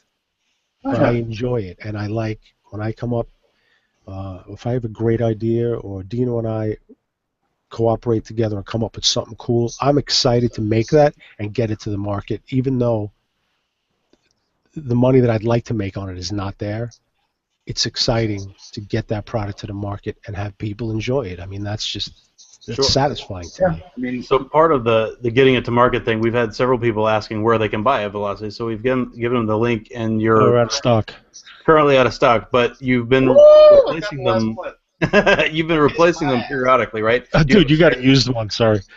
Yeah. Yeah, we actually, instead of putting up a couple of hundred every week or so, we're putting up a smaller amount every 2 or 3 days. So we'll probably have more up tomorrow night and then more up Thursday and then Friday and then Sunday, a little bit at a time, because if I put a whole bunch of them up on one night, then we won't have any for a week. Right. And we actually are, hand assembling and hand brushing these, and we can only do so much a week because obviously we're a small manufacturer. So we're not, Chinamen. They would clone juice. They would clone juice in China if they could, if there was money in it. Because I saw a Vice piece probably like a month or two ago about chemical manufacturing in China. You want to have anything made, like you want to have ecstasy made. If you know the form, you can go to a lab in China, and it's like, think of how many machine factories there are in Shenzhen. There are just as many, if not more, chemical manufacturing plants in China. It's fucking crazy. Well, there's a lot of reasons why they can make shit so cheap. The material they use is cheaper. So if there, and that's the thing. If there was money in making like counterfeit e-liquid, they just can't do it. There's not enough money in it for them. Yeah. Well, if there was, there was, it would be done already. Well, because I think a lot of e-juice for us is brands. E-juice, of course, a lot more than mods and devices is brands. I mean, you have mods and devices and brands, but people don't care about the brand of their mod. They care about the brand of their e-liquid. Oh yeah, but I feel like if the segment, if the money was in it for e-liquid, you bet your ass there would be that segment of the market. The biggest thing with e-liquid, here that'll do it. There's U.S. vendors that if you take them a juice, they'll clone it for you. Yeah, but there's, when it comes to e-liquids, these manufacturers, they have their recipes. It's private information, and nobody can really ever get it 100%. Just, it's not possible, especially with these complex, flavors lately that have 7, 8, 9 flavors in them. Right. You could try to copy it, you can clone it, you can get it close, but you can never get it 100%. With hardware, especially without electronics, it's just machine metal. It's easy to copy what somebody already made, really easy, and get it close enough. I mean, even though maybe the Velocity clone is not spot on, I bet you $100 it works just as good. Even though maybe something's a little crooked or something's a little off, it's machine metal. So some of them, right? But then there's other things like the two clone, like the Uber 2 clone that came out. They didn't have an example of it, so they apparently went off of pictures because everything is out of spec, to the point where it actually didn't work. It takes actually probably this 3rd or 4th revision of a clone for them to get it Right. close. The first release of a clone is never. The first 2 velocity clones that I've seen are not even close. Yeah. They're all off. I mean, Well, a lot of it, too, China. I know that they do like bounty programs. If something's hot and you send it to them, they'll pay you a premium for it. Yeah. I mean, China. China will pay you a premium seriously. to send a hot item if they can't get a hold I of it. mean, Yeah, when you no, said, they don't give you a shit. I mean, despite like clones being pre-sold before anyone buys them, is it flattering at all that they want to copy your shit? For like a tenth of a second. I mean, basically, you can look at it as if they don't clone your device, it's probably because there's no demand for it. Because no matter what's hot, the first thing the Chinese will do is spam all their vendors, put up interest pages on Alibaba and Made in China to see what kind of interest they can generate. If the interest is not there, they're not going to clone it. So if your shit doesn't get cloned, it's probably a piece of shit, and nobody wants it. I mean, not to be. I mean, that's just non-sugar coated. Yeah. But yeah, I guess it's it's flattering. But like I said, for like a tenth of a second. Yeah. It's like when we got our first haters. It was great. We're like, awesome. Somebody hates me. People give a shit. But in China, they use. In China, invented a cheap way to make stainless steel. They actually invented it. It's called pig nickel. It's a way for them to mine nickel out of the ground. It's just shit material, and that's how they make all this stainless. If you search, wiki for pig nickel, you'll read a little bit about it. Oh, But I thought it was called Chinesium. I was gonna say that's what that's called, Chinesium. Exactly. That's what I call it. So it's the material is really cheap. The government subsidizes a lot of these factories when they start up. You could start up a machine shop and get the government to give you a few $1 million worth of machinery. And then you come in and you get these guys that work for, 50 cents or $1 an hour, and then you get orders for 10, 15, 20,000 pieces. You can make them for nothing. Clones, the clone velocity, I think I saw it for sale, wholesale for $9.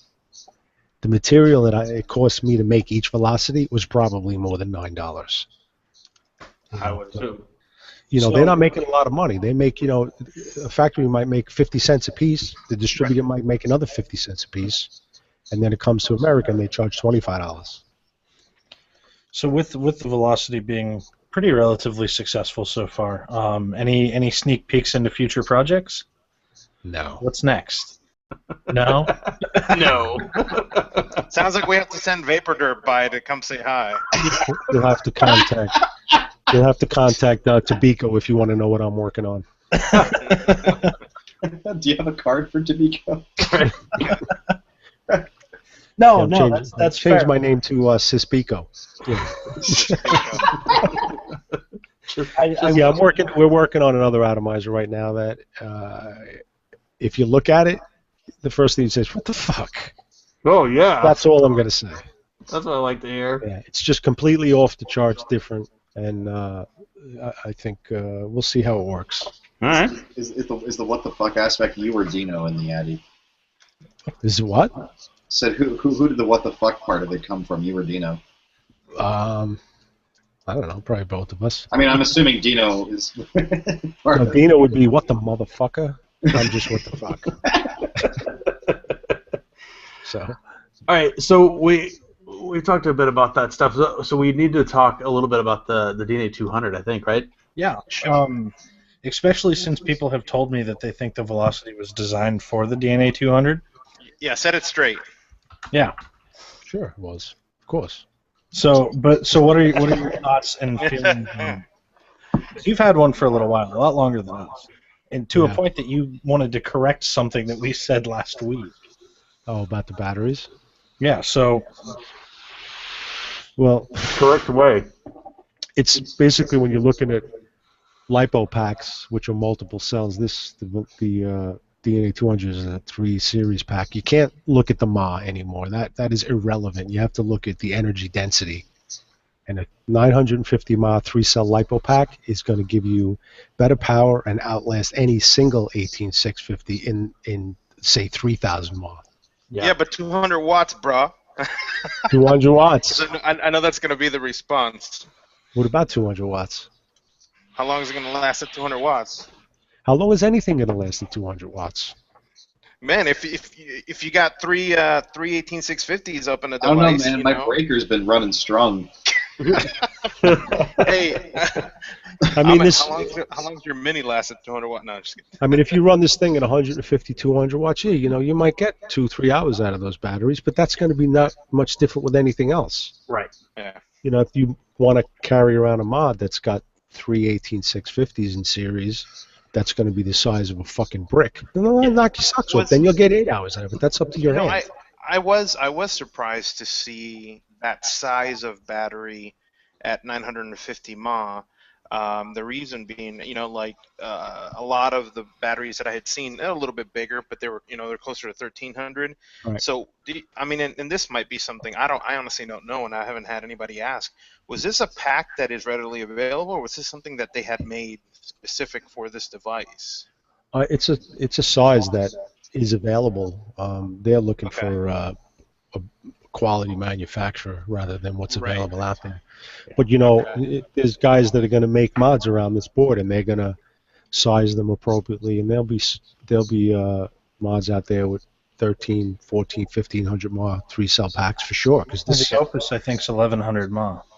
Yeah, I mean, even this research unit from Evolve is freaking very small. Yeah, it is. Yeah, it's that's what I'm saying. That's the first time I've seen a 950. I mean, it's not huge, but it's a good size.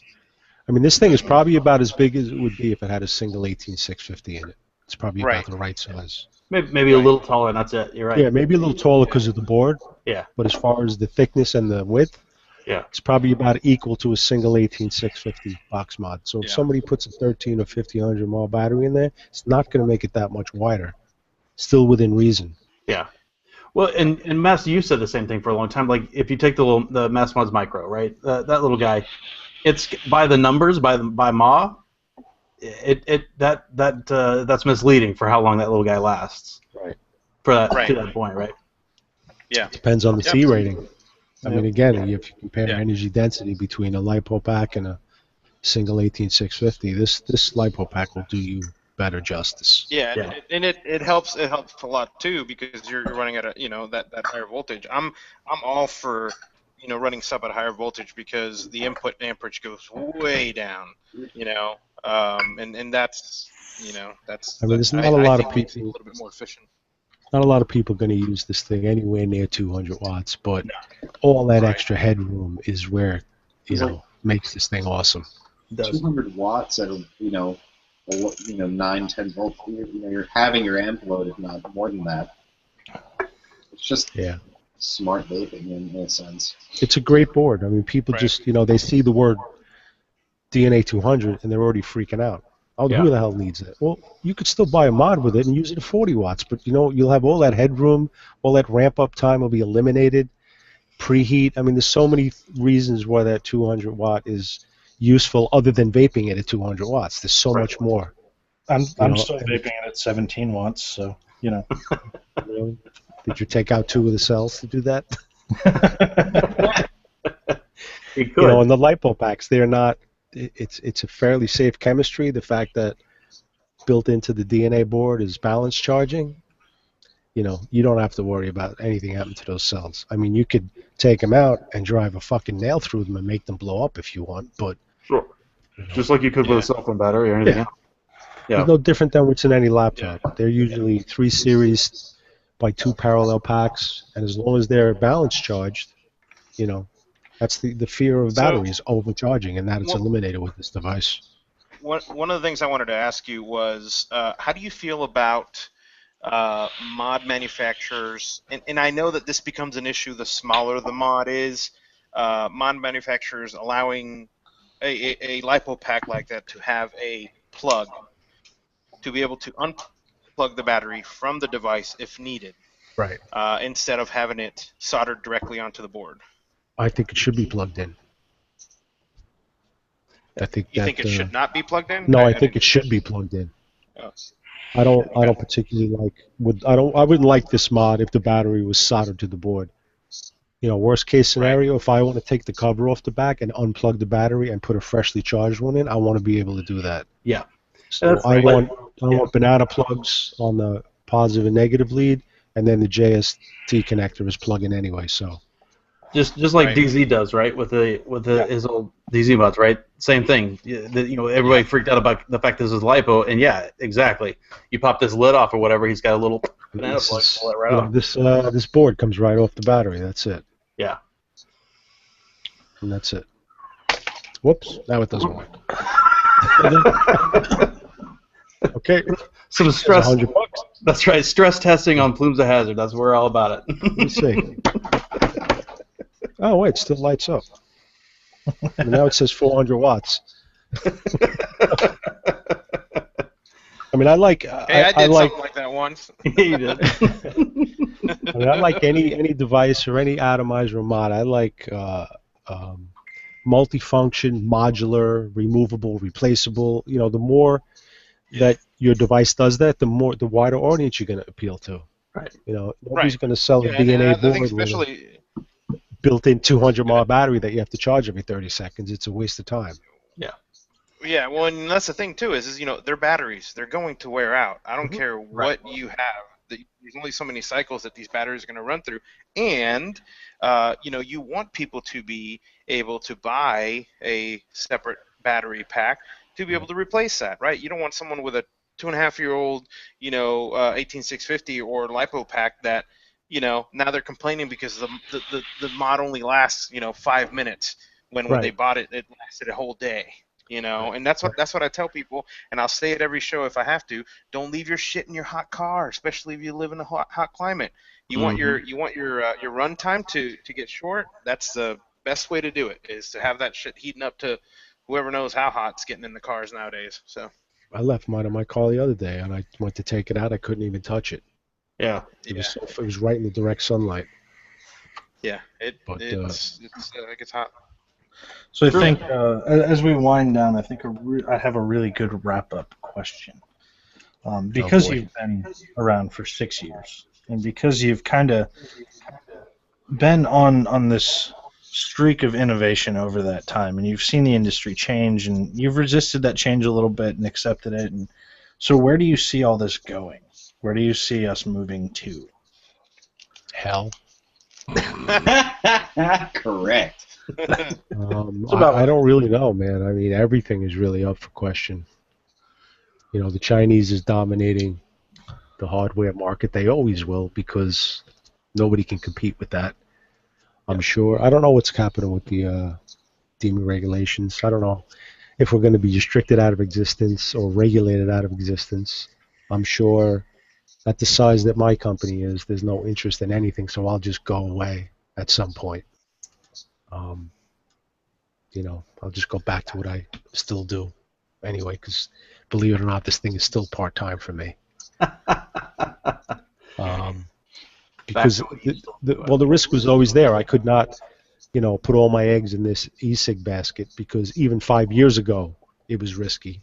Back when I first started, Homeland Security was already, seizing packages from customs. So since the day that I got into it, it was already questionable what was going to happen. Mm-hmm. I really don't know what's going to happen. I mean, I know that it's easy for the government to regulate it out of the way, put it in the hands of big tobacco. It's the, if the grandfather date changes, that's going to help it a lot. Depends on what happens with that. But I think I could still manufacture accessories and hardware and sort of bypass the e-liquid issue and selling e-cig devices directly. I mean, I can't buy crack online, but I sure can buy fucking crack pipes all day. And that's, I could probably still manufacture hardware and do whatever I'm going to do on that end of it, but it'll become a lot more part-time than it is right now. Yeah. I'll just go away. I'm not big enough to merge with anybody, or I'm not interested in merging with anybody because partners suck dick, and I'll just go away. It's been a fun ride. We'll see where it goes. I'll stay in as long as I enjoy it. I still enjoy it. I sort of have I'm not really a fan of the way it's gone, with some of the direction. But, listen, I'll go with the flow. Yeah. I'm easy. Yeah. We do have one other question, actually, and that's from... that was the last one before This I one got said you. it was wrap-up. This one's from Flitzanu, and he'll get mad. Flitzy will get mad if I Oh, don't. fuck. He wants to know if you're excited to hang out with him at VaporCon East again. Always. Always. Actually, I don't drink at all, but when I go to the meets and Flitzies there, I have a drink. And I'm not on the wagon. I just never drank, so it's I have a drink of Flitzy. Yeah, you have been nominated, just so you know, for the best hair in vaping, whatever that's worth. Oh, really? Because I was going to wear my good hair tonight. Well, I'm the only one besides the other hairy bastard. I'm the only one not wearing a hat. that's because That's me just- and Macy definitely don't I was qualify. about to say, as soon as I pick my head, man, this is just there for a cover-up. So I'll get Yeah, a... I've had several Seriously. hands play with my hair at conventions, so Yeah, I mean, my after he left, my neighbor came over and said, "Dude, that guy's not moving in the neighborhood, is he?" I'm like, "No, he lives far away." Nice. Oh, wow. I was mad that I can't believe that this guy lives a fucking mile away, and all these years I never spoke to him. Motherfucker, I'm insulted. Uh-oh. Yep. Uh-oh. On that note, On that bombshell. Yeah. That's my wrap up. Cisco, thank you so much for coming on. I didn't actually think you would because I know you're camera shy and hate interviews. Because you told me when I interviewed you at VaporCon East. Dude, you're driving me fucking nuts with all those questions. I don't like people coming up to me shoving a camera in my face. Well, So I did nice. ask you before I shoved the camera in your face. Yeah, thanks. You have like fucking $6,000 worth of gear hanging around your neck, and you want me to feel comfortable? I'm not an attention whore, man. I'd rather be a guy in the background. I'd rather be rich and nobody know who I am, rather than be famous. Yeah. Unlike you guys. No. You guys are well known and broke. It's all. That's exactly what I was going to say. Hey, that needs to be our new tagline. Well known and Thanks again for coming on. broke. The story of my life. Actually, I've been unknown and broke my whole life, so Which might be still better. I had a rough life, man. I quit school when I was fucking 16 years old and went Did to you work. really? Yeah, I moved. Quit school at 16, and then actually my dad signed me out of school the day after I turned 16, and on the 22nd ride home told me to get a job and get the fuck out. So There I you packed go. my shit and moved to Las Vegas at 16 and learned the hard way. So I've been working for a lot of years. All right. All right. Again, though, thank you to everybody else who comes out and watches every week. Thank you guys so much. To my three fellow co-hosts, after a year and a half, it is still a pleasure, and that's amazing. Yeah. It is amazing that we can cut up with each other for this long. Peace out. Bullshit.